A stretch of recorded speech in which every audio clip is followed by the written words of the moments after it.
வணக்கம். இன்றைக்கு நம்ம டாக் வித் முத்தல்ஃபில் பல்வேறு அரசியல் சம்மந்தப்பட்ட விஷயங்கள் பேச இருக்கோம். குறிப்பாக சொல்லப்போனால் ஜனநாயகன் அந்த திரைப்பட தயாரிப்பாளர் கேஸை வாபஸ் வாங்கிட்டார். கேஸும் தள்ளுபடி அப்படிங்கிற ஒரு விஷயத்தை சொல்லியிருக்காங்க. ரிவிஷன் கமிட்டிக்கு போகுது. இதை தொடர்ந்து தாவேகாவோட மாவட்ட செயலாளர்கள் மாநில நிர்வாகிகள் கூட்டம் ஆன்லைனில் பண்ண போகிறாரு முதலாக விஜய் அவர்கள். தாவேகா சுற்றி பல்வேறு விஷயங்கள் இருக்குது. ஆதவ அர்ஜுனா அவர்களுடைய பேச்சு, திமுக காங்கிரஸை சீண்டுகிறதா என்ற ஒரு கேள்வி எழும்புகிறது. வழக்கம் போல் அதிமுக சைடிலிருந்து விஜய் அவர்களுக்கு பலத்த அடி கொடுக்கப்பட்டு வருகிறது. இந்த மாதிரி பல்வேறு விஷயங்கள் நம்ம இன்றைக்கி இருக்குது. அதை பற்றி நம்ம பேச இருக்கோம்.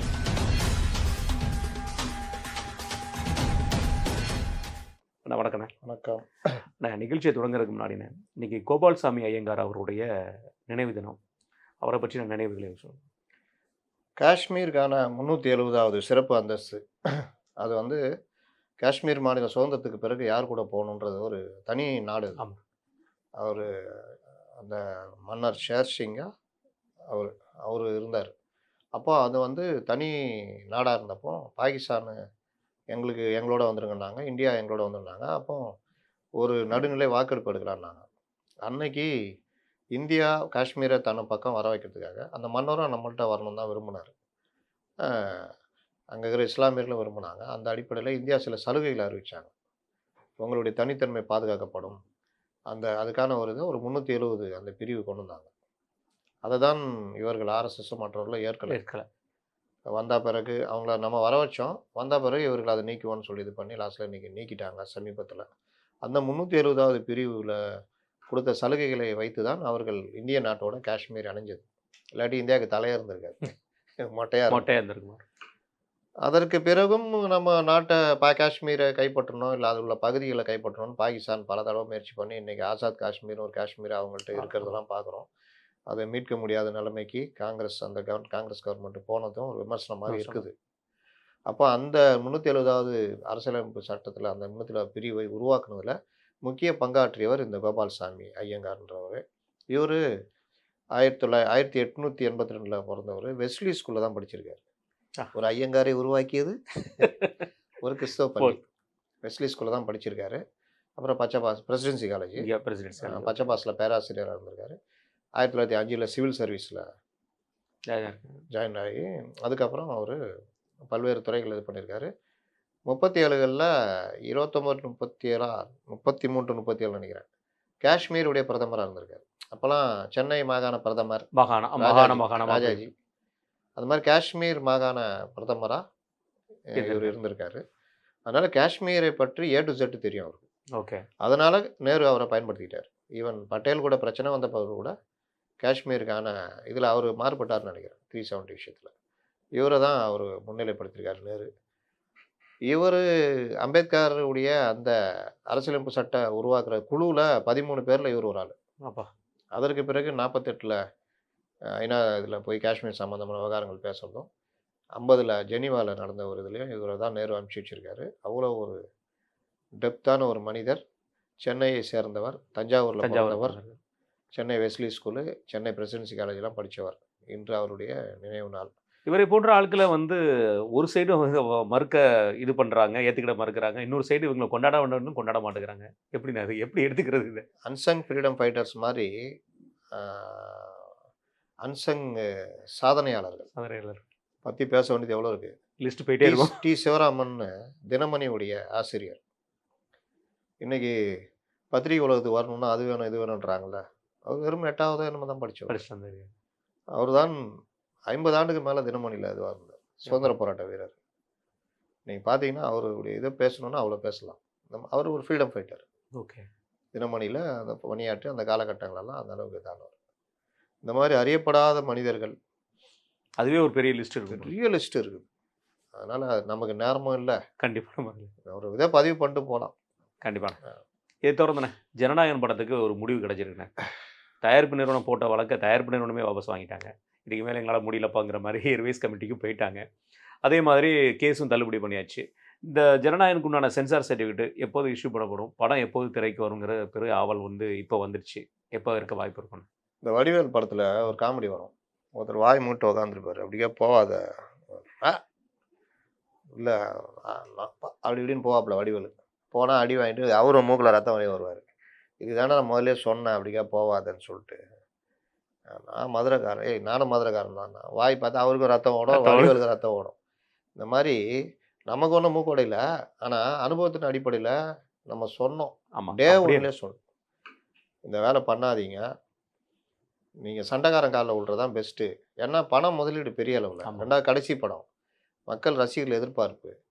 இன்னொன்னு பொது ஜனங்கள் பார்க்கறதுன்றது, அந்த பண்டிகை மனோபாவத்துல இருக்கும்போது ரொம்ப பேர் பார்ப்பாங்க. இப்ப எல்லாம் செலவழிச்சு அதுவும் பிப்ரவரி மாசம்னா அடுத்த மாசம்லாம் இன்கம் டாக்ஸ் இதெல்லாம் பிடிப்பாங்க. மொத்த பிடிக்கும். சம்பளம் போயிடும் அரசு ஊழியர்களுக்கெல்லாம். அப்ப அந்த மாரி பல விஷயங்கள் இருக்குது. செலவு எல்லாம் செலவழிச்சு ஓஞ்சி போன டைம். இந்த பிப்ரவரி மாசம் வந்து எல்லாருக்கும் கடுமையான கோவம் வர மாசம். லீவு கிடையாது. எந்த மாசத்துல எந்த எந்த லீவும் மாரி? இருக்காது. இந்த மாரி பல விஷயங்கள் இருக்குது. அதனால என்ன பண்றது அப்படின்ற மாரி இப்போ வந்து நீங்க படம் லேட்டா தான் ரிலீஸ் ஆகுற நெலைமை. இந்த இழுவைக்கெல்லாம் காரணம் யாருன்னு பார்த்தீங்கன்னா, இந்த படக்குழு தான். ப்ளஸ் விஜய்.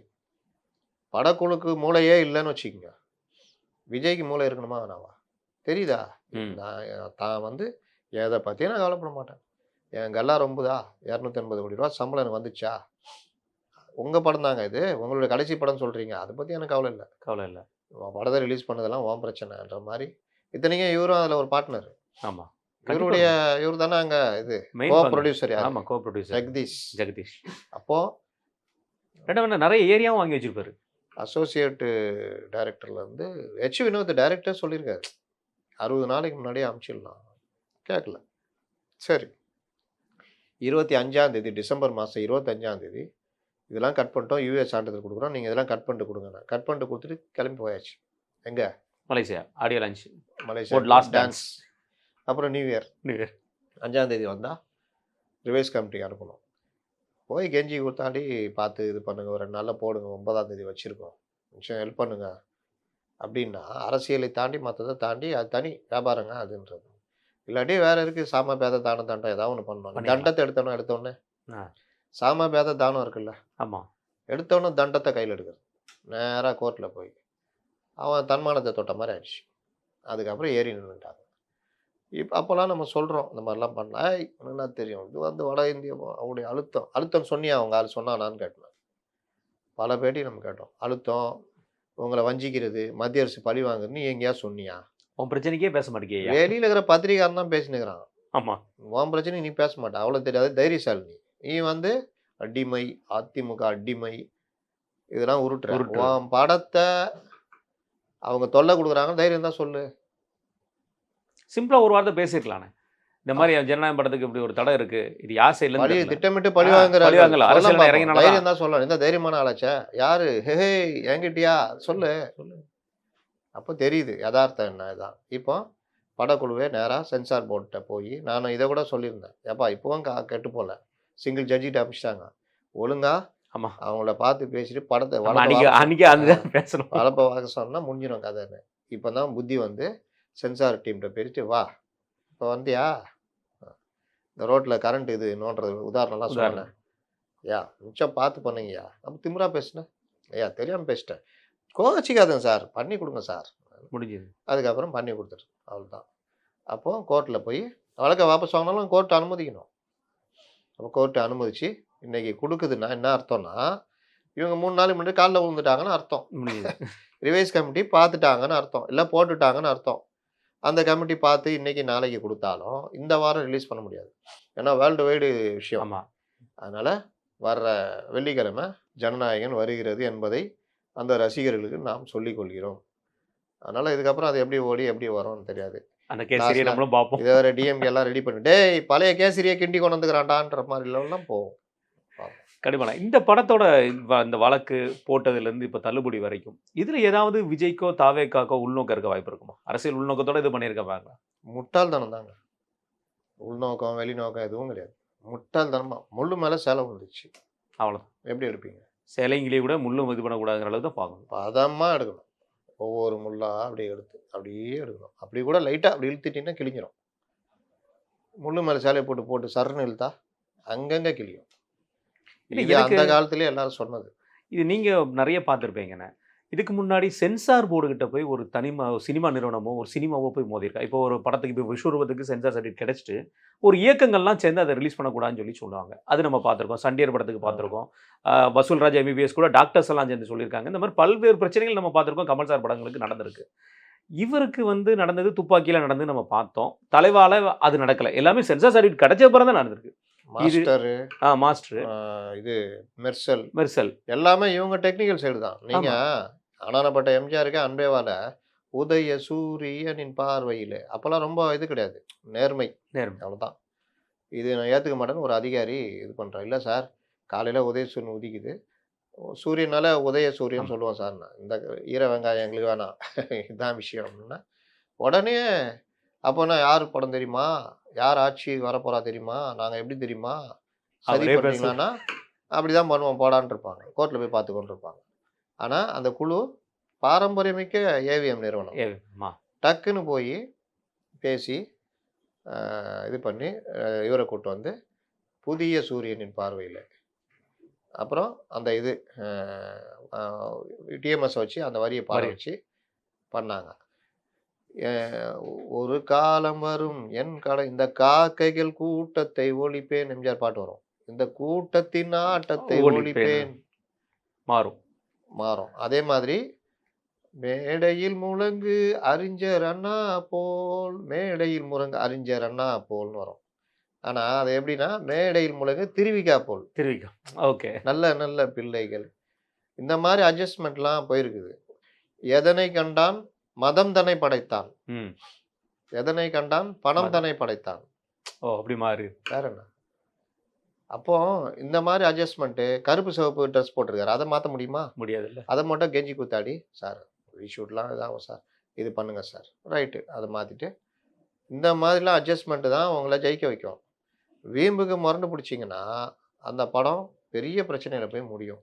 பெரிய லெவலில் பண்ணாங்கன்னா பரவாயில்ல. பல படங்கள் அதுவும் இன்றைக்கி இருக்கிற சென்சார்லாம் என்னத்த போ பண்ணிட்டியா ரைட்டா ஓகே ஓகேவாப்பா அப்படின்ற மாதிரி அவன் வாட்டில் இங்கே குத்துறான், கத்தி இங்கே ரொம்ப வருது, கேஷுவலான வார்த்தைகள்லாம். இது அறுக்கிறதும் இங்கே குத்தி சாவடிக்கிறதும் இருக்குது பார்த்தீங்களா, ரொம்ப மோசமானதுங்க. அது அது பண்ணவே கூடாது. ஏன்னா கொலை எப்படி செய்யலாம், ஒருத்த உயிரை எப்படி உடனே போக்க வைக்கலான்றதை இந்த மாதிரி காட்சி அமைப்புகள் வைக்கிறாங்க. இது ரொம்ப டேஞ்சர். இது கண்டிப்பா. இங்கே குத்துனா இது மெயின் மெயின். இந்த வெயின் கட்டாச்சுன்னா மூளைக்கு போகிற அடுத்த செகண்ட் அவன் மயக்கம் போட்டு வந்துடுவான். அவன் என்னதான் உயிர் பிழைக்கணும்னு நினச்சா கூட blood direct heart to pump, அது பம்ப் அவ்வளோ ஸ்பீடாக இருக்கும். அது இதெல்லாம் கட்டாச்சுன்னா உங்களுக்கு பீச்சிக்கிட்டு அடிக்கும் ரத்தம். அதுலேயும் அந்த மாதிரி காட்சியும் வைக்கிறாங்க. ஆமா, அதே வச்சிடுறாங்க. அப்போ என்ன ஆகும்னா உயிர் பிழைக்க சான்ஸ் ரொம்ப கம்மி இந்த இடம் கட்டாச்சுன்னா. அதே மாதிரி இதை அறுக்கிறது. அப்போ இந்த மாதிரி காட்சி வைக்கும் போது பார்க்குறவங்க ஒரு சின்ன பாட்டில் ஸ்க்ரூ டிரைவர் வச்சு குத்துற மாதிரிலாம் காமிக்கிறாங்க. நிறைய படங்கள்ல அது மாதிரி. இது ரொம்ப டேஞ்சர். நீங்கள் அடிக்கிறதுல கூட இந்த இடத்துல அடிச்சிங்கன்னா இமீடியட்டாக மயக்கம் வந்துடும். இங்கே சில பாயிண்ட் இருக்குது. அது இந்த வர இதில் சண்டைக்கலையில் அதெல்லாம் இருக்குது. இது மாதிரி விஷயங்கள் எல்லாம் நீங்கள் படத்தில் நேரடியாக காட்டுறது எப்படி அனுமதிக்கிறாங்க? அது இல்லாமல் இப்போ எவ்வளோ வந்துச்சு. நீங்கள் முன்னெல்லாம் 2 பூ மட்டும் ஆடும். இப்பெல்லாம் எல்லாமே சாமந்தி பூக்கள் மலர்ந்தன, இரு சந்தன தேர்கள் அசைந்தனன்னு எவ்வளோ பெரிய விஷயத்த எவ்வளோ 2 வரையில் வச்சிருக்காரு பாரு. ஆமா. ஆனால் இப்போலாம் ஸ்க்ரீனே செய்து அந்த மாதிரி அப்படியே.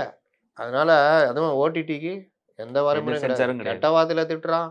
திடீர்னு பார்த்தா ஒரு படம் உட்காந்து பார்த்துன்னுக்குறேன், எனக்கு என்னென்ன வாட்டில் இது பண்ற மாதிரி பண்ணுறதெல்லாம் இருக்குது. என்ன பண்ணுவீங்க நீங்கள்? முன்னெல்லாம் ஒரு சின்ன பாடல் காட்சி முத்த காட்சி வந்தால் கூட எல்லாம் கீழே சில்லறையை போட்டே ஏறா அப்படி இப்படின்னு. எப்பா செல்போன்லயே பாத்துனுக்குறேன்பா, நீ என்னப்பா இதை போய் சொல்ல போவா.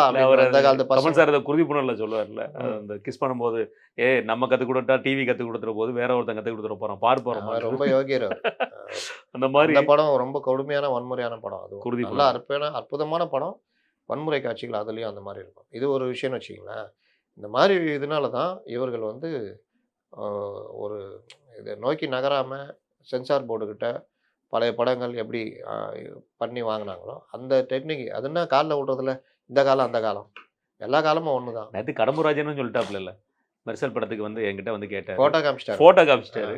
இதுக்கப்புறம் இந்த ஒரு விஷயத்துக்காக உங்களுக்கு வாழ்நாள் ஃபுல்லாக நன்றி கடன் பட்டிருக்கேன்னு சொன்னார். ஆமாம், கரூர் மேட்டிலே நன்றி தெரிவிக்காது இல்லை. அவர் விஜய்க்கு அதெல்லாம் கிடையாது. விஜய்க்கு வெறும் சுயநலம் மட்டும்தான். நான் இந்த மாதிரி ஒரு லீடரில் ரொம்ப கம்மியான ஆட்கள் தான் பார்த்துருக்கேன். பக்கா சுயநலமாக இருப்பாங்க.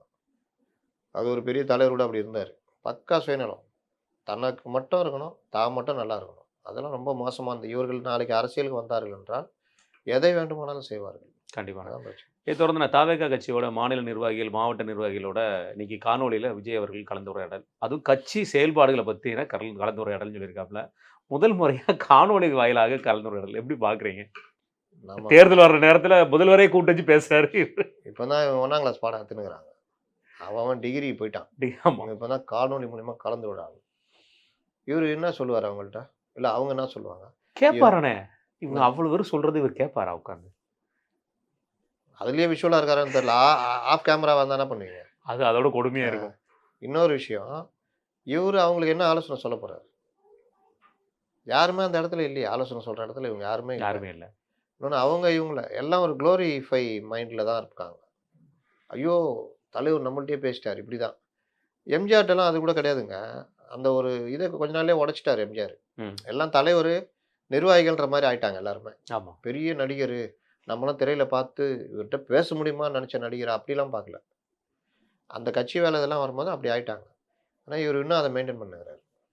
அப்புறம் நீங்க என்ன உங்களுக்கு ரியாலிட்டி இருக்கும்? எது சொன்னாலும் நீங்க சொல்ற முன்னாடியே தலையாட்டிருவாங்க. முடிஞ்சது. ஆமா.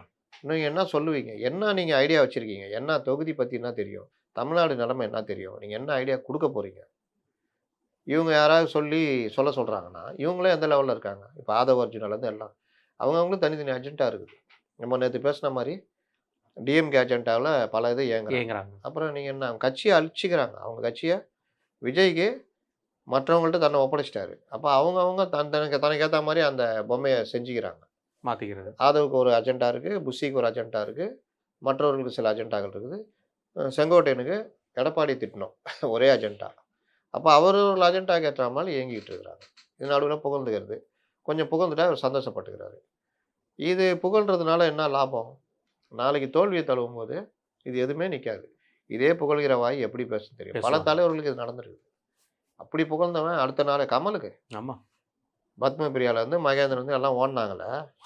அன்னைக்கு தேர்தலுக்கு முன்னாடி நாள் வரைக்கும் ஜெயிச்சிருந்தா, என் தலைவன நடையப்பார், உடையப்பார்ன்னு இருப்பாங்க. தோத்த உடனே அன்னைக்கே ரிசல்ட் வந்த மத்தியானமே மத்தியானமே எல்லாம் கிளம்புறாங்க. சாதிச்சிட்டாப்ல. இன்னும் பல பேர் வெளிய போய் அப்படி திட்டுனாங்க. அதனால இவர்கள் அந்த இதெல்லாம் கிடையாது. இந்த நேத்து ஒரு இது பார்த்தேன். எல்லாருக்கும் அந்த நிப்பீங்களா? நடப்பீங்களா? அதெல்லாம் கேட்க அத வந்தேன். பண்ணுவீங்களா? அது வந்து மக்கள் எல்லாரும் கண்டிப்பா அத பார்க்கணும். அது சேலம் மாவட்ட செயலர் பார்த்திபன் அவர்கள். அது என்னன்னா ஆர்மி பேரேடு மாரி அது சரிண்ணா அது கூட ஓகேங்களா. அந்த தொண்டர் படைன்னு எல்லா கட்சியிலயும் இருக்கு. ஆனா பட் இப்படி நடக்குமாங்கிறது தெரியல. இவரு எவ்வளவு பண்றாரு. மாசமா நடக்கும். அது வேற அவர் விஷயம். ஜெனரல் மாரி வருவார் வைகோ. அவரு ஒரு ஐயோ! ட்ரெஸ்ஸ மாட்டிக்குவாரு. அது வேறடா. அது அது செம்ம தனி காமெடியா இது. இருக்கும். அது சாரணர் இயக்கம். ஆ. அது அப்படிங்கிற மாரி சொல்லலாம். இல்ல 6 மணி நேரம் உனக்கு தண்ணி கூட குடிக்க கூடாது. சாப்பிட கூட நீ கூடாது. செய்யக்கூடாது. இது என்னண்ணா இது பேச்சு? இயற்கை மலை மேல கடவுள். ஏறி நிக்கணும். நம்ம ஆளுங்க மலை மேலயும் ஏறி நின்னு பார்ப்பான் தலைவர. ஏம்மா? இந்த இவன் வந்து மாரி இந்த இவங்க இறந்து போனாங்கல்ல, சுடப்பட்டு கொல்லப்பட்டாங்கல்ல, பூலாந்தேவி. அந்த ரேஞ்சுக்கு பாருங்களேன். மேல இருந்து துப்பாக்கி சுட்டுருவான். அத பண்ணுவோம். அது ஒண்ணு தான் சொல்லல. ஆமா. அத பண்ணோம், இத பண்ணோம். கமாண்டோக்கு இவ்வளவு கமாண்டாடாங்கிற மாரி என்னெல்லாமோ கமெண்ட்ஸ் குடுக்குற மாரி இன்னும் பேசு. நான் இத போட்டேன். ஏம்பா போலீஸ் அதிகாரி ஒரு 4, 5 பேர எடுத்தீங்க. போட்டீங்கல்ல, அவங்கலாம் என்ன ஆனாங்கன்னா, "ஏய் என்னா பாக்குற நீ? அங்க பாரு ஒரு மிலிட்டரிக்காரரு. அவர் பாவம் யாரோ எதாவது ஒரு ஜவான் சிப்பாயா இருந்திருப்பாருன்னு நெனைக்கிறேன். அவர கூட்டு வந்து வச்சுட்டு, அவர வச்சுக்கிட்டு நான் என்ன கேட்கிறேன், தொண்டர் படை மாநில லெவல்ல உருவாக்குங்க. தொண்டர் என்ன? அணி இப்ப டிஎம்கே வச்சிருக்காங்க. செந்தொண்டர்ன்னு கம்யூனிஸ்ட் கட்சியில வச்சிருக்காங்க. நம்ம வைகோ வச்சிருக்காரு. எல்லாம் அந்த மாரி வச்சுக்கங்க. அந்த ட்ரெஸ்ஸ போடுங்க. இது பண்ணுங்க. நீங்க பவுன்சரையும் வச்சுக்கிறீங்க. திடீர்னு இந்த பசங்கள கூட்டு வந்து இவனே பாதி சர்தான் தலைவான்னு அவன் என்ன பண்ணுவான்? ஆமா. அவன் எதுக்கு வந்திருப்பான்? இல்ல தலைவர பார்க்க கூட திரும்பி நிக்கிறோம். ஆ. இல்ல என்னண்ணா ஒரு புரோட்டோகால். ஓ. Military protocol. இப்போ சிஎம் ரோட்ல போறாரு வச்சுக்கங்க. போலீஸ் போலீஸ் எல்லாம் வந்து அவங்கள பார்த்து நிக்க மாட்டாங்க. திரும்பி நிப்பாங்க. இதெல்லாம் பார்த்துட்டு இவங்க ஒரு கதை வசனம் எழுதின்னு இருக்கிறாங்க. என்ன ஒரு இதோ. சரி நான் ஆதவ அர்ஜுன் அவரோட நேற்று பேட்டினேன். ரொம்ப வந்து இந்த டிஎன்பிஎஸ்சி குரூப் எக்ஸாம் ரத்துக்கு வந்து பேச ஆரம்பிச்சாரு. அந்த பேச்சு கடைசியில எங்கெல்லாம் போச்சுன்னு பார்த்தீங்கன்னா, இந்த கரூர் வழக்கு. எப்பா இது எங்க குடும்பம்ப்பா. நாங்க போட்டதுப்பா. இந்த ஆமா, ஏ நீங்க டீம். பாருங்க அவங்க வந்து கிறிஸ்மஸ் கொண்டாடல, புத்தாண்டு கொண்டாடல. இந்த இது ரத்து பண்ணிட்டாப்ல. ஆமா. மலேசியா மலேசியா நிகழ்ச்சிய ரத்து ரத்து பண்ணிட்டாங்க. பண்ணிட்டாரு. இந்த ஃபங்ஷனுக்கு 3ஆம் ஆண்டு தொடக்க விழால எல்லாரும் கண்ணீர் விட்டும் கதலையுமா கண்ணீர் விட்டு உட்காந்துருந்தாங்க. அவங்களுக்கு ரொம்ப இது பண்ணாங்க. என்ன மாரி நம்ம கரூர் வழக்குல பொறுத்தவரைக்கும் எங்க குடும்பம் தான் பாதிக்கப்பட்டு நாங்க தான் எங்கள பக்கம் வந்தவங்க தான்ப்பா இறந்து போயிருக்காங்கன்னு. என்னப்பா இது இதுலயுமா பெருமை? ஓட்டுறது எருமை இதுல என்னப்பா பெருமைங்கிற மாரியே எங்கள பார்க்க வந்தவங்க ஏற்பாடு அவங்க பண்ணியிருக்காங்க. யாராவது கேட்கணும், உங்க குடும்பத்தில உங்க கட்சிக்காரன்லாம் இல்லையாங்கன்னு கேட்கணும். கரூர்ல இருக்கிறவங்க தான் உங்க குடும்பத்தில இருக்காங்களா? விக்கிரவாண்டியிலேருந்து கரூர் வரைக்கும் இறந்து போன கட்சிக்காரங்க இல்லையா? சஜி பத்தி யாதவ் அர்ஜுனாக்கு தெரியுமா? ம். தெரியாது. இடமே இல்ல. வந்து சேரும்போது சொன்னாப்ல, இவர் படத்தையே நான் பார்த்தது கிடையாது. தலைவர் படத்தையே பார்த்தது கிடையாதுன்னு ஆ. சொன்னவரு அவரு. அப்ப இவங்க எல்லாம் இறந்து போனாங்கல்ல, உங்க தலைவர் என்ன பண்ணாரு? திருச்சியில அந்த பையன் இறந்து போனதுன்னு. அ அவரோட இறப்பு. எத்தன பேருக்கு நீங்க எத்தன குடும்பத்த நீங்க பார்த்துக்கிட்டு இருக்கிறீங்க இப்போ வரைக்கும். அந்த குடும்பம் எங்க குடும்பம். கட்சிய நம்பி தான் வந்தாலும் செத்தான். ஆமா. 2 பேர் ஆக்சிடென்ட்ல மாவட்ட நிர்வாகி 2 பேர் செத்து போனாங்க. செத்து போனாங்க. புதுக்கோட்டையோ ஏதோ ஒரு மாவட்டம். இது பிரபலமான ஆளு. அவன் வந்தவன். அந்த பையன். கார் மரத்துல மோதி செத்து போனாங்கல்ல, விக்கிரவாண்டிக்கு வரும்போது. ஆமா. மதுரையில வரும்போது ஒரு பையன் கோயம்புத்தூர் பையன் ஒரு இறந்து பையன் போனா, இறந்து போனாப்ல. இதுல மதுரை மாநாட்டிலே ஒரு பெரிய உங்க கூட்டத்துக்கு வந்தவரு இறந்து இறந்து போனாரு. இந்த மாரி அந்த சின்ன பையன், ஸ்கூல் படிக்கிற பையன் ஒருத்தன் ஏதோ கட்டுறதுல இதாகி இறந்து போனான். உங்களுக்கும் திமுக என்ன வித்தியாசம்? 2 பேர் அங்க கொடிக்கம்பம் வச்சு செத்து போனான். ஆமா. அதுக்கு கூட கண்டுக்காம அவர் அந்த விழால ஃபங்ஷன்ல சிரிச்சு பேசி கலந்துட்டு கலந்து போயிட்டாரு. போனாரு. சேம் அதே தான் நீங்களும் பண்ணீங்க. நான் சொல்றது புரியுதா? இவர்கள் எம்ஜிஆர் அல்ல. எம்ஜிஆர் மாரி தன்னை சொல்லிக்கிறான். புலிய பார்த்து பூனை சொல்லணும். விஜயகாந்த் கூட இல்ல இவங்க. ஆ. எம்ஜிஆர்ட்டலாம் போகக்கூடாது. இவர்கள் விஜயகாந்த் லெவல் கூட கிடையாது. கொஞ்சமாவது ஐயோ! ஒரு குடும்பம் நம்மள நம்பி வந்து செத்து போயிட்டானே, அவனுக்கு ஏதாவது பண்ணணுமே அந்த குடும்பத்துக்கு. நம்ம கட்சிக்காரன் தானே. இப்ப திமுகல, அதிமுகல படம் திறந்து வச்சு தலைவர்கள் போய் பார்க்கறது, ஏதாவது குடுக்குறது இந்த மாரி. இங்க ஏதாவது இருக்கா அந்த மாரி? ஒண்ணுமே இல்ல. அப்புறம் என்ன என் குடும்பம் குடும்பம்னு உருட்டுறீங்க? உணர்ச்சி வயப்பட்டு பிரஸ் மீட்ட நடத்தவே கூடாது. அவர் பாருங்களேன், அவருக்கு இது எல்லாமே புதுசு இல்ல. ஆமா. உணர்ச்சி வயப்பட்டு அத பிரஸ் இல்ல மீட்ட இதே பிரஸ் நடத்துறது. மீட்ட நீங்க 2017லேருந்து 2021 வரைக்கும் பலருக்கும் கண்டக்ட் பண்ணியிருக்கீங்க. ஆ. உங்க டீம் தான் அதே டீம் தான். ஏன்னா எல்லார் பேரும் உங்களுக்கு அழகா தெரியுது. அப்படி இருக்கும்போது நீங்க ஏன் இவ்வளவு உணர்ச்சி வசப்பட்டு பேச வேண்டிய அவசியம் என்ன இருக்கு? ஏன்னா இவரு அட்டெண்ட் பண்றாரு. அதான் மேட்டர். முடியல. 2வது வாக்குவாதத்துக்கு பிரஸ் மீட்ன்றது வாக்குவாதத்துக்கு போகக்கூடாது. அது எனக்கு நல்லா கிளியரா தெரிஞ்சது என்னன்னா, இந்த பிரஸ் மீட்ல வந்து எல்லாரோட கவன ஈர்ப்பு தேவைப்படுதுங்கிறத அழகா கிரியேட் பண்ற மாரியே தெரிஞ்சது. அது 2 மட்டும் 2 இல்லாம நடக்குங்க பிரஸ் மீட்ல. ஒண்ணு எதிர்பார்ட்டி எனக்கு என்னன்னு பேசி மாட்டிக்கும். இல்ல ரிப்போர்ட்டர் வரவனா அசைன்மென்ட்ல வருவான். ஆமா. இன்னும் சில பேர் ஆர்வ கோளாறுங்க சண்டை போட்டுட்டு இருக்கோம். நாங்கலாம் அந்த மாரி இடத்துலலாம் நிறுத்துன்றுவோம். எங்க ஆளுங்க நிறுத்திர்றா. பிரஸ் மீட் குடுக்குறது அவரு, நீ இல்ல. ம். அவரு பேசி முடிச்ச உடனே அதுல ஏதாவது சந்தேகம் இருந்தா கேளு. வாக்குவாதம் பண்ணாதன்னு நான்லாம் பலர கண்டிச்சிருக்கேன். அப்புறம் தனியா கூப்பிட்டு திட்டியிருக்கேன். ம். இங்க பண்ற வாக்குவாதத்த நீ வேற எங்கேயா பண்ணுவியா? அப்ப அவன் முடியுமா? இளிச்ச வாயின்றதுனால தானே பண்ற. இந்த வேலை வச்சுக்காத. அவன நீ உன் கேள்வி மூலியமா கேளு. அவன பதில் தர வை. மடக்கு. நடக்கு. அவங்கட்ட வரிக்கு வரி வாக்குவாதம் பண்ணிட்டு இருக்காத. அது பிரஸ் மீட்டே கிடையாது. இன்னொன்னு அடுத்தவங்கள பாதிக்கும். அவங்க கேட்க வேண்டிய மூடே மாறிடும். எல்லாமே மாறிடும். சப்ஜெக்ட்டே அவன் சொல்ல வந்த சப்ஜெக்ட் இன்னொன்னு மாறிடும். சில பேரு வர்றவங்க இது கவர்மெண்ட்டுக்கு எதிரானோன்ன, அந்த குறிப்பிட்ட நிறுவனத்த சார்ந்த 2, 3 ரிப்போர்ட்டருங்க வந்து உட்காந்து சண்டை போட்டு அந்த இதையே கெடுத்து விட்டுருவாங்க. ஓ! இந்த மாரி பண்ண ஆட்கள்லாம் இருந்திருக்காங்க. அதெல்லாம் நான் பார்த்துருக்கேன். அதனால இப்ப ஆதவ் அர்ஜுனா அந்த மாரி விஷயங்கள தவிர்க்கணும். பேசுறவங்களோட வாக்குவாதத்தில ஈடுபடக்கூடாது. அதெல்லாம் அவங்களுக்கு எல்லாமே இப்ப தான் கத்துக்கிறாங்க. லேர்னர் பீரியட் தானே. மீண்டும் இன்னொன்னு அதிமுக தலைமையிலான கூட்டணின்னு தவறி சொல்லிட்டாப்ல. திருப்பி இல்ல பிஜேபி தலைமையிலான கூட்டணின்னு சொல்லி அஜெண்டா. மாத்திக்கிறாப்ல. அஜெண்டா. அஜெண்டா. அதே மாதிரி வந்து அந்த என்ன குரல் அது? இந்த ஆ. இந்த டெம்ப்ளேட் இந்த மாரி பேசுறாங்களே, இது யார் பேசுறது? திமுகவோட சைடுல இருக்கிற அப்படியே கூட்டணி திமுக கூட்டணி சம்பந்தப்பட்ட அப்படியே ஒரு பேச்சுவார்த்தை. அத தானே நீங்க பேசுறீங்க. அப்ப நீங்க எந்த அஜெண்டால இயங்குறீங்க? இதுதான் நேத்து சொன்னேன். இவர்கள் திமுக அஜெண்டால இயங்குறாங்க. நீங்க திமுக கூட அதிமுக கூடயும் நாம் தமிழர் கூடயும் சண்டை போடுங்க. அவங்கள அப்படியே டைவர்ட் பண்ணிட்டே இருங்க. நாங்க பிஜேபிய முன்னிறுத்தி நாங்க இங்க அதிமுக ஒண்ணுன்னு அரசியல் பண்ணி எங்களுடையத மறைச்சுக்கிறோம். மொத்தத்துல தாவேகா வழங்காது. நாங்க ஜெயிக்கணும். நாங்க ஜெயிக்கணும். கமலஹாசன் போன இதுல பண்ணாரு. நீங்க இந்த இதுல பண்ணுங்க. அவ்வளவுதான். கண்டிப்பா. இதை தொடர்ந்து இந்த ஏ டீம், பி டீம்னு அதே பழைய பஞ்சாங்கத்த எடுத்து பேசுறாப்ல. என்னன்னு பார்க்குறீங்க இந்த விஷயத்துல? இவரு அதான் சொல்றேனே. அது திருப்பி திருப்பி பார்த்தீங்கன்னா, இதே இதுதான். இப்போ இவர்களுடைய செயல்லாம் பார்க்கும்பொழுது, ஒழுங்கா என்டிஏக்கு போற விஜய தடுத்து நிறுத்தி, அவருக்கு இந்த நேத்து 42%ன்றாங்கல்ல, ஆமா. இந்த ஆசையெல்லாம் காட்டி, நீங்க எங்கேயும் வெளிய வர வேணாம். நாங்க பார்த்துக்கிறோம்னு உருட்டிக்கிட்டு, கட்சிய கைப்பற்றுகிற வேலையை இவர்கள் செய்றாங்க. அதுல ஆதவுக்கு பெரிய ஆர்வம் இருக்குது. புஸ்ஸிக்கு வேற ஆர்வம் இருக்குது. எப்படியோ படத்துல நடிக்க செங்கோ ஆ எப்படியோ படத்துல நடிக்க வச்சிரணும். நடிக்க வச்சிடணும். இன்னொன்னு இதுல ஒரு பெரிய அளவுல கல்லா கட்டிடலாம். ஆமா. ஜானுக்கு நமக்கு வேண்டிய வருமானம் வந்துச்சு. இன்னும் கொஞ்சம் ஏதாவது கல்லா கட்ட முடியுமா? புசி கூட யார் கூட சேர்ந்து பண்ணணுமா பார்த்துட்டு, அவரு அடுத்தத நோக்கி நகர்ந்து போயிடுவாரு. அப்போ இவர்களுடைய ஆனா இதே மாரி ஒரு டீம் ஜானுக்கு திருப்பி கிடைக்க வாய்ப்பு இருக்குமாண்ணே? எவனா இளிச்சவன் மாட்டுனா கிடைக்கும். அது யாரா இருந்து ஏமாறுறவங்க இருக்கிறவங்க ஏமாத்துறவங்க இருந்துட்டு தான் இருப்பாங்க. அதனால் அது இதே விஜய் டீம் மறுபடியும் கண்டினியூ பண்ணி நம்ம பஞ்சாயத்துக்கு போகலாம், அது போகலான்னு கூட போகலாம். அதனால் அது சொல்ல முடியாது. ஒவ்வொருத்தருக்கும் ஒவ்வொரு இது இருக்குது. சில பேருக்கு ஏன் வர்றாங்க? இப்போ அருண்ராஜ்லாம் என்ன எதிர்பார்த்து வருவாரு? நம்ம இங்கே ஃபேமஸ் ஆகி ஒரு எம்எல்ஏ இந்த மாதிரி ஆயிடலாம். 1க்கு 2 தொகுதி அனுப்போம். ஓ, அவருக்கும் திருச்செந்தூர் தொகுதியில நிக்கலான்னு. சந்தோஷம். அப்ப இந்த மாதிரி ஏன்னா எப்படியும் 100க்கு மேல வேட்பாளர் கிடைக்க மாட்டான். அப்ப தலைவரே என்னண்ணே 2 1 லட்சம் பேர் விண்ணப்ப படிவம் டவுன்லோட் பண்ணிருக்காங்கண்ணே. கேட்குற அமௌண்ட் குடுக்கணும்ல. அதானே மேட்ரு. அவனுக்கு தெருக்கோடி தான் தெரியும். 1 கோடி தெரியுமா? அப்ப அவன் எங்க போவான்? இந்த 10,000 கட்டணும் பண்ண முதல்ல. ஆ. 10,000 கட்டணும். இப்ப ரிட்டர்ன் எவ்வளோ பேர் கட்டுறான்றத பாருங்க. மெயின். நான் சொன்னது தெரியும். நீங்க 1 லட்சம் இல்ல 5 லட்சம் கூட வாங்குங்க. ரிட்டர்ன் எவ்வளோ பேர் கட்டுறான்? 2000 பேர் இருந்தா பெரிய விஷயம். அது போர்ட்டலே ஜாம் ஆயிட்டான். ஆ. அந்த அளவுக்கு டவுன்லோட் ஃபார்ம் அதெல்லாம் உருட்டு. கண்டிப்பாண்ணே. இது தொடர்ந்துண்ணே தாவேக்கால இன்னொரு பெரிய பிரச்சனைகள் பெருசா பேசப்பட்டு வருது. இந்த உறுப்பினர் இந்த எம்எல்ஏக்கு சிலரை தேர்ந்தெடுத்துட்டாங்க. சில தொகுதிகளுக்கு சிலர் தேர்ந்தெடுத்தாச்சுங்கிற ஒரு பேச்சு அடிபட்டு இருக்கு. அதே நேரத்தில் எம்எல்ஏலுக்கு நேரடியா பணம் கேட்குற ஒரு மெத்தடும் போயிட்டு இருக்கிறதா சொல்லப்படுது.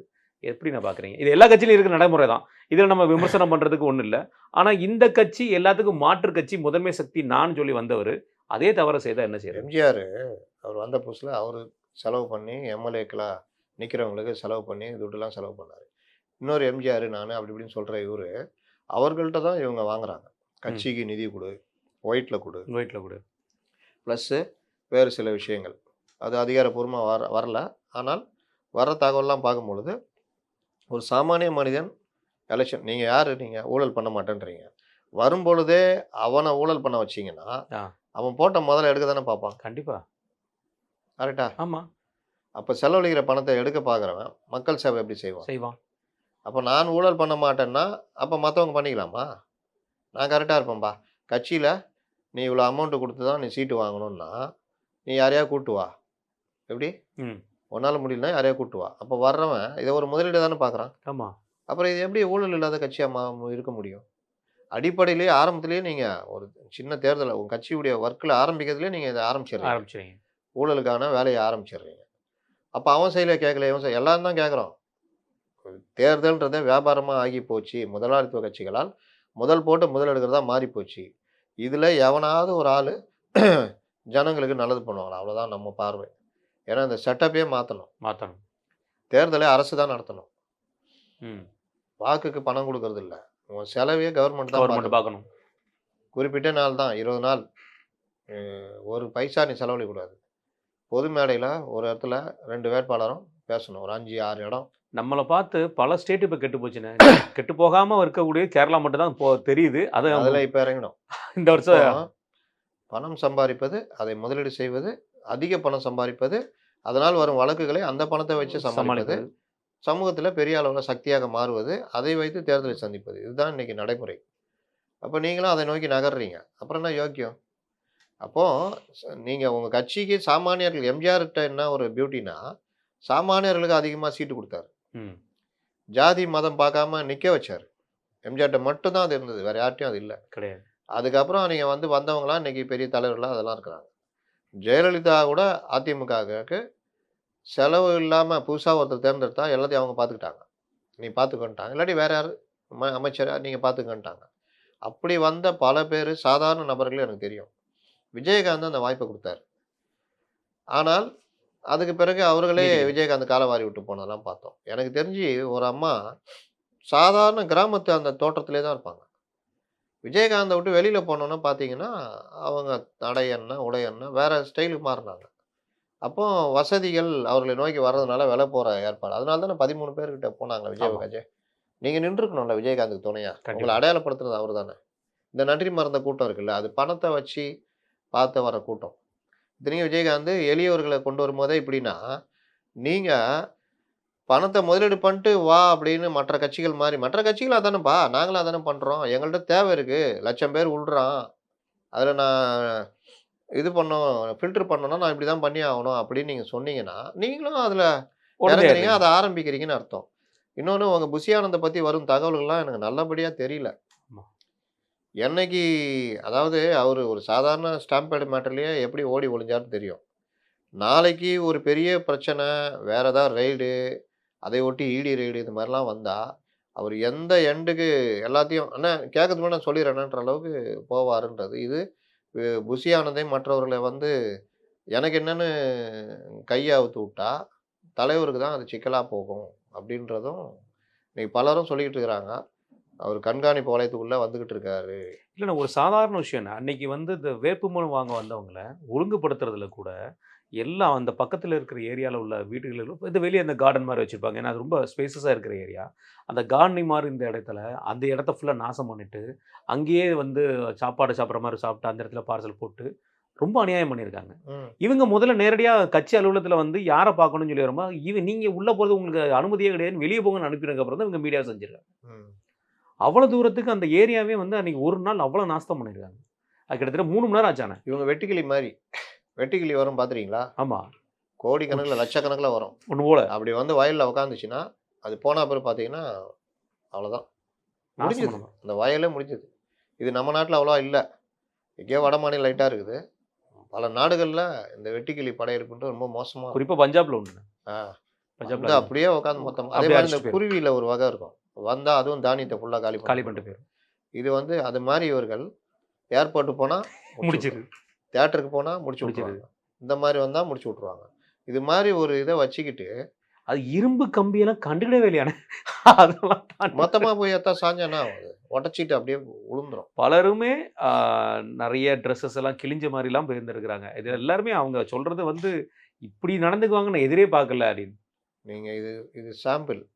தேர்தல்ல நெறைய இதெல்லாம் பார்க்க மோசமா இருக்கும். இவர்கள் பேர கெடுத்துக்குவாங்க. ஏன்னா, நான் சொன்னேன்ல, முன்னலாம் வந்து இவர் பிரச்சாரம் பண்ணது அவர் பிரச்சாரம் பண்ணுவாரு. டக்குன்னு எதிர்ல வந்தோனே 2 பேருமே நிறுத்திக்குவாங்க. இல்லாட்டி 2 பேரும் ஒருத்தருக்கு ஒருத்தர் பிரச்சாரம் பண்ணிக்குவாங்க. ஒரு மாரி ஆமா. மோதல் அது ஒரு போக்கு வந்து கிளாஸ் அப்படி மாரி இப்படியே போயிடும். போவாங்க. சில பேரு கை குலுக்குவாங்க. ஆமா. இப்ப ஒருத்தர் ஒருத்தர் சமீப நலம் காலமா வந்துருச்சு. விசாரிச்சுட்டு போற நாகரிகதெல்லாம் இருக்கும். இப்போ ஆனா வந்து, அங்க இவங்க வராங்கன்னா இவன் விசில் அடிக்க ஆரம்பிச்சுருவான். பெரிய தகராறுலாம் நடக்கும். இது வந்து ரொம்ப மோசமான இதுன்னு நான் பார்க்குறேன். கண்டிப்பாண்ணே. எங்க போய் இத முடிய போகுது. தவிர்த்துண்ணே, நேற்று வந்து பிஜேபியோட அமைப்பு செயலர் திரு கேசவ விநாயகம் அவர்களை வந்து மாற்றம் செஞ்சிருக்காங்க. ஆர்எஸ்எஸ்க்கு திருப்பி அவங்கள அழைச்சிருக்காங்க.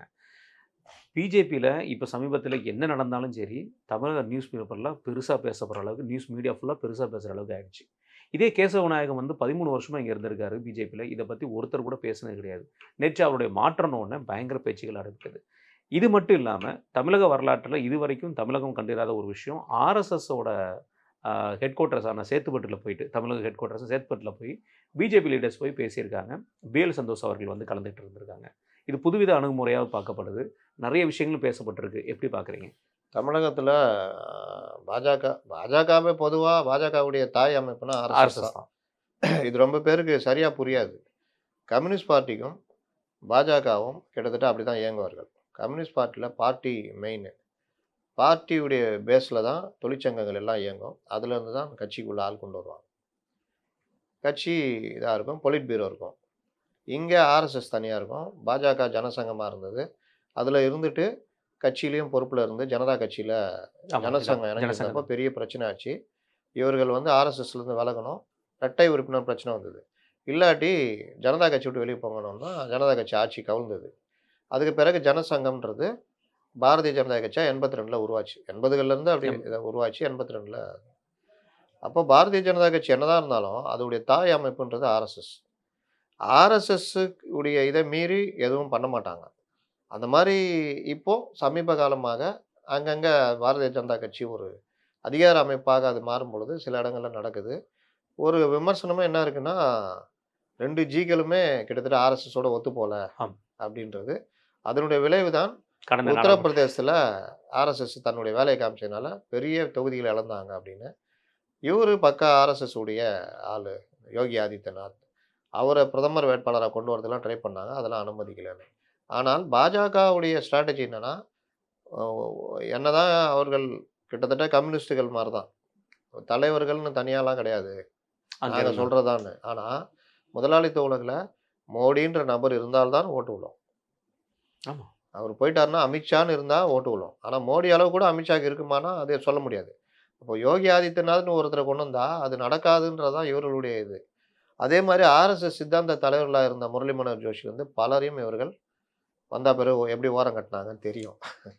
அதனால, இப்போ தமிழ்நாட்டுல ஆர்எஸ்எஸ் உடைய வழிகாட்டுதல்ல இதெல்லாம் பண்ணலான்னு கேசவ விநாயகம் மேல பல குற்றச்சாட்டுகள் உண்டு. அ அதெல்லாம் நம்ம சொல்ல பொது முடியாது. வெளியில சொல்ல சொல்ல முடியாத முடியாது. அளவுக்கு குற்றச்சாட்டுகள் உண்டு. அவரு நீங்க சொன்ன மாரி இவ்வளவு நாள் இருந்தாரு. அவர பத்தி யாரும் பேசல. அரசல் புரசலா வரும், போகும். நீங்க அந்த அண்ணாமலைக்கு அவரு எந்த அளவுக்கு இதுவா போயிட்டு இருந்தாரு. இந்த பணம் அந்த வார் ரூமுக்கு போச்சு. இந்த மாரி விஷயங்கள்லாம் கூட அவர கூப்பிட்டு கண்டிச்சதெல்லாம் சொன்னாங்க. அப்போ இன்னைக்கு ஏதோ ஒரு இதுல வந்து அஜெண்டாவா? கேசவ விநாயகத்தை மாற்றி இருக்கிறார்கள்.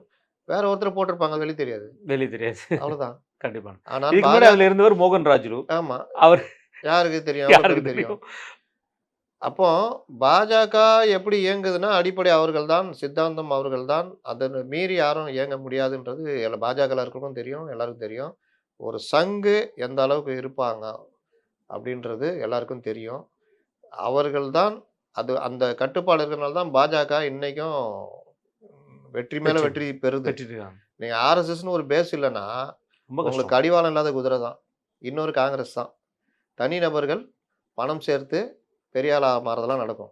அப்படி சேர்த்து பெரிய ஆள் ஆவல யாரும் இல்லையான்னா இருக்காங்க. அவங்கலாம் காணாம வைக்கப்பட்டார்கள். ஆமா. "இந்தா இங்க வா, இதோட நீ கிளம்பு. முடிஞ்சது. அவ்வளதான்." அப்படின்னு. அத அவங்களே என்னால சொல்ல முடியும். அப்போ இதை கண்காணித்து நெறிப்படுத்துற வேலையை ஆர்எஸ்எஸ் செஞ்சுகிட்டு இருக்குது. இன்னொன்னு இவர்கள் ஆர்எஸ்எஸ் பற்றி சொல்லுவது வந்து பொதுவான ஒரு கருத்து. அ கீழ கீழ் மட்டத்தில பலரும் வந்து ஒரு இந்து, முஸ்லீம் வெறுப்பு, இல்ல இந்த மோதல் போக்கு இதெல்லாம் எல்லா இயக்கத்திலயுமே அங்கங்க இந்த மாதிரி விஷயங்கள் இருக்கும். ஆனால் பொதுவாக ஆர்எஸ்எஸ் அப்படின்னு பார்த்தா, அவர்கள் நோக்கம் வேற, அவர்கள் செயல் வேற, அவர்கள் இத புரிஞ்சு வச்சிருக்கிறது வேற. இதான் வேற. நீங்க 1920ல திட்டம் போட்டது இன்னைக்கு கொண்டு போய்க்கிட்டு இருக்கிறாங்க. பல விஷயங்கள்ல அது நகர்ந்துட்டு இருக்குது. ரொம்ப நெருக்கமா நீங்க பழக ஆரம்பிச்சீங்கன்னா உங்களுக்கு தெரியும். ஆர்எஸ்எஸ்ல எப்படி இருக்கிறாங்க, என்ன செயல்பாடு பண்றாங்கன்னு. மேலோட்டமாக இங்க இருக்கிற பிரச்சாரம் இதெல்லாம் வச்சு பார்த்தீங்கன்னா, தப்பா தப்பா தெரியும். தெரியும். அது ஒண்ணு. இந்த ஆயுத பயிற்சி குடுக்கறது, இந்த மாரி விஷயங்கள், அதற்கு பின்னாடி ஒரு ஒழுக்கன்றத தாண்டி பல மாநிலங்கள்ல இஸ்லாமியர்களுக்கு எதிரான மோதலாக சிலர் பயன்படுத்துறாங்க, பண்றாங்கன்ற குற்றச்சாட்டு உண்டு. அதை மறுப்பதற்கு இல்லை. அதை எல்லாமே தவிர்த்தால், இன்னும் அடுத்த கட்டத்தை நோக்கி நகரலாம். என்ன கேட்டா, இந்த சுதந்திரத்துக்கு முன்னாடி அவருடைய நிலைப்பாடு, இன்னும் பல விஷயங்கள் பல அவங்க மேல விஷயங்கள். விமர்சனம் உண்டு.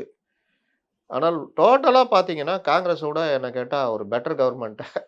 அதாவது தன்மானம் இருக்கணும். நமக்கு தன்மானம் இருக்கணும்.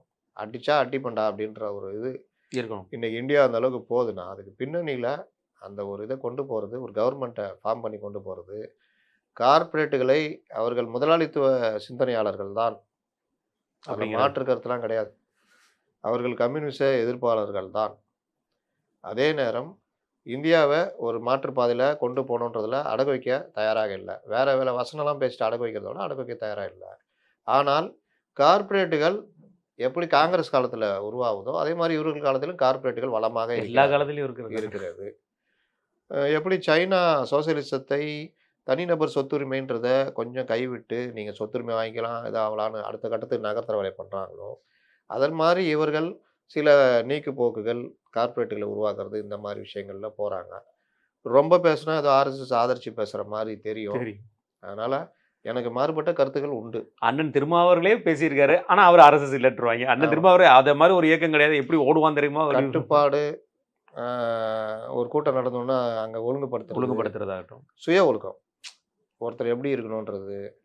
இது எல்லாத்தையும் எப்படி பார்க்குறாங்கன்னா, இஸ்லாமிய எதிர்ப்புன்ற மாரி வச்சு பார்க்குறாங்க. அப்படி இல்ல நீங்க தனிப்பட்ட ஆட்கள்ட்ட பேசுனீங்கன்னா, ரொம்ப நல்ல டைப்பாலாம் இருப்பாங்க. அவர்கள் வந்து ஒத்துக்குவாங்க.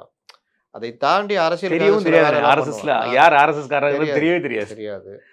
இன்னொன்னு நியாயஸ்தர்களாக எல்லா மதத்திலயும் நியாயஸ்தர்கள் இருக்காங்க. ஆமா. எல்லா இதுலயும் இருக்காங்க. அந்த மாரி உணர்வு நமக்கு இருக்கணும். தேசிய பார்வை இருக்கணுன்ற இது கொஞ்சம் என்ன? அதிகமாவே அதில ஊட்டப்பட்டு இருப்பாங்க. தவறு செய்பவர்கள் இல்லையானா இருக்கிறாங்க. நான் இல்லன்னு நான் சொல்ல எல்லா மாட்டேன். இயக்கத்திலயும் இருக்கிற மாரி தான். இருக்கிறாங்க. அதனால கண்டிப்பா. இதுல அண்ணாமலை அவர்கள் பேசப்பட்டது பெரிதும் பேசப்பட்டது. அதுல என்ன சொல்றாங்கன்னா, அண்ணாமலை அவர்களுக்குன்னே புதிய ஒரு பதவி ஒண்ணு குடுத்து, தமிழகம் முழுவதுமே தேர்தலுக்கு பயன்படுத்துறதுக்காக வச்சு பேசப்படுது அப்படின்னு சொல்றாங்க. அண்ணாமலை அவர்கள் ஒரு குற்றச்சாட்டு வைக்கப்பட்டதா சொல்லுது. என்னுடைய 6 தொகுதி எனக்கு குடுத்திருந்தாங்க. எனக்கு தனிப்பட்ட முறை காரணம் இருந்துச்சு. ஆனா இருந்தாலும், என்ன அஜெண்டாவோட இப்ப செயல்பட போகுது என்டிஏ கூட்டணி அப்படிங்கிற ஒரு ம். கேள்விய கேட்டிருந்தாரு. அதனால தான் இந்த விஷயம் சொல்லியிருந்தாப்ல. இது உண்மையா நடந்திருக்க வாய்ப்பு இருக்குமா? இல்ல தகவலா? அண்ணாமலை பொறுத்தவரைக்கும் ரொம்ப பேர் நம்ம கமெண்ட்ஸ்லயே கூட சொல்றாங்க, "நீங்க அண்ணாமலை மேல கோவமா பேசுறீங்க. நீங்க அண்ணாமலை" கிடையவே கிடையாது. நான் பொதுவான விமர்சனம் வைக்கிறேன். பாஜகல வந்த தலைவர்கள்ல அண்ணாமலை மாரி ஒரு வேகமான தலைவரை நான் பார்க்கவில்லை. ஆமா. பல தடவ பேசியிருக்கோம். அண்ணாமலை போல் டேட்டா வச்சு பேசுற தலைவரை நான் பார்க்கவில்லை. கண்ணுக்கு கண்ணு, பல்லுக்கு பல்லுன்ற மாதிரி, அடிக்கடி. உன்னுடைய இதுனா என்னுடையது அப்படிதான் இருக்கும்னு சொல்றத இளைஞர்கள் ரசித்தார்கள். அண்ணாமலை மூவ் பண்றாரு. அதையெல்லாம் தாண்டி அண்ணாமலை தவிர்க்க வேண்டிய அண்ணாமலையிடம் பலகீனத்தையும் நான் சுட்டி காமிச்சு தான் ஆகணும். அதுக்காக நான் வந்து எல்லாத்தையும் ஏத்துக்கிட்டுலாம் இருக்க முடியாது. அண்ணாமலை தனக்காக சில விஷயங்களை பாரதிய ஜனதா கட்சி வளர்ச்சியை தாண்டி தன்னுடைய இதை மேம்படுத்துறது, அ இப்போ வரைக்கும் வார் ரூம் வச்சிருந்தாரு. ம். இந்த மாதிரி விஷயங்கள் உங்களுடைய பாஜக வளர்றதுக்கு பலகீனம். பாஜக நல்ல ஒரு இதை நோக்கி நகரணும். அடுத்த இதை நோக்கி நகரணும்னா, அது கட்சி ரீதியாகவும் பல விஷயங்கள்ல போணும். நான் ஒரு வேகத்துல இருக்கேன். அதுக்கு எல்லாரும் ஓடி வரணும். எனக்கு பிடிக்காதவனெல்லாம் நான் ஒரு மாரி ஹேண்டில் பண்ணுவேன். அதெல்லாம் தலைமை பண்பு கிடையாது. தலைமை பண்புன்றது பலகீனமா இருக்கிறவங்களையும் தயார்படுத்தணும். எதையும் பண்ணணும். பழிவாங்குற உணர்ச்சி இருக்கக்கூடாது. கண்டிப்பா. தன்னை முன்னிலைப்படுத்துறதுன்றது கட்சி வளர்ச்சிக்காக தன்னை முன்னிலைப்படுத்தலாம். இந்த மாரி பல விஷயங்கள் இருக்குது. அதனால இப்பவும் அண்ணாமலை அந்த தவறை செய்கிறாரோன்னு எனக்கு சந்தேகம் வருது. ஏன்னா, நல்லா ஜெல்லாகி போய்க்கிட்டு இருக்கு. இவங்களால குறையே சொல்ல முடியாத அளவுக்கு அங்க போய்க்கிட்டு போயிட்டு இருக்கு. இருக்காமா. இப்ப இவரு தீனி போடுறாரு. கண்டிப்பாங்க. நீங்க சொல்ல வேண்டியது கட்சிக்குள்ள சொல்லணும். ஆமா. 6 தொகுதியில என்னால பண்ண முடியாதுன்னு. அது எப்படி வெளிய தெரிய வரும்? கட்சிக்குள்ள கூப்பிட்டு கண்டிச்சா தான் தெரிய வரும். நீங்க கட்சிக்குள்ளேயே சொல்லிட்டீங்கன்னா முடிஞ்சு போகுது. அத ஏன் நீங்க மீட்டிங் போட்டு சொல்றீங்க? ஏதோ ஒரு இடத்துல ஏதோ ஒரு இது மாரி தெரியுது. Attention seeking. அதுதான் பிரச்சனை. அண்ணாமலைட்ட பிரச்சனையே அட்டென்ஷன் சீக்கிங். அது பலமும், பலகீனமும். பலவீனமும். எப்படி ஜெயலலிதா சொல்லுவாங்கல்ல, அவங்களுடைய கோபம் அந்த அவங்க கட்சி கைக்குள்ள தான் இருக்கணும்னு நினைக்கிறது அவங்களுடைய பலம். அதுவே பலகீனம்ன்னுவாங்க. ஆனா பலம் தான் அதிகமா வெளிப்பட்டது. வெற்றி ஏன்னா அவங்க வந்து பல இடங்கள்ல ஒரு ஜனநாயகத்த இது பண்ண எடப்பாடிட்ட கூட அது இல்ல.